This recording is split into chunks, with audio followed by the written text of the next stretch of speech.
नमस्कार, beautiful अमेशा Marathi YouTube चॅनलमध्ये आपले स्वागत आहे। आज मी तुम्हाला काळी मिरीचे काही फायदे सांगणार आहे।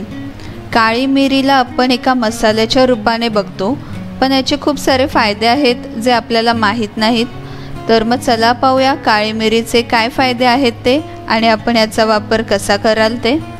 जर तुम्हाला खोकला झाला असेल तर अर्धा चम्मच काळी मिरीचे चूर्ण आणि अर्धा चम्मच मध मिक्स करा आणि दिवसातून 3 ते 4 वेळा हे मिश्रण खा। यामुळे तुमचा खोकला जाईल, तसेच जर तुमचा घसा बसला असेल तर तो पण ठीक होईल। काळी मिरी डोळ्यांची दृष्टी वाढवण्यासाठी खूप उपयोगी आहे। काळे मिरे वाटून त्यात थोडीशी साखर आणि तूप टाकून रोज खाल्ल्याने डोळ्यांच्या सर्व समस्या दूर होतात आणि दृष्टी पण वाढते।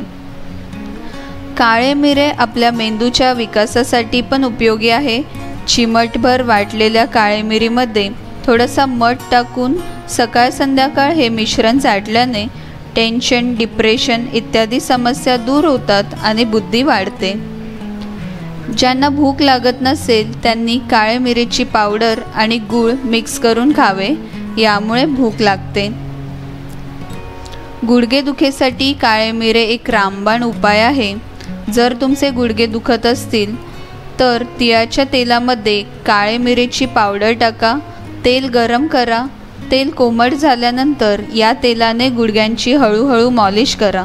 यामुळे गुडघ्यांचे वारंवार दुखणे, गुडघ्यांची सूज इत्यादी समस्या दूर होतात आणि तुम्हाला आराम मिळतो। काळ्या मिरीमध्ये थोडेसे मीठ टाकून त्याने दात घासल्याने दातांचा पिवळेपणा दूर होतो, तसेच हिरड्यांची मॉलिश केल्याने हिरड्यांना सूज येणे, हिरड्यांतून रक्त येणे इत्यादी समस्या दूर होतात आणि पायरियाची समस्या पण दूर होते।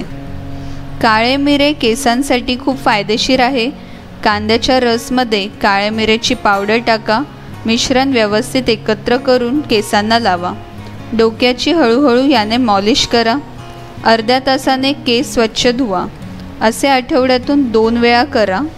यामुळे केसांची मुळे मजबूत होतात आणि केस गळत नाहीत।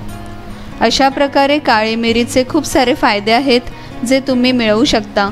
जर तुम्हाला माझा व्हिडिओ आवडला असेल तर लाईक करा आणि प्लीज प्लीज प्लीज माझ्या चॅनलला सबस्क्राईब करा व तुमच्या मित्रमैत्रिणींशी पण शेअर करा आणि तुमचे विचार मला खालील कमेंट बॉक्समध्ये सांगा।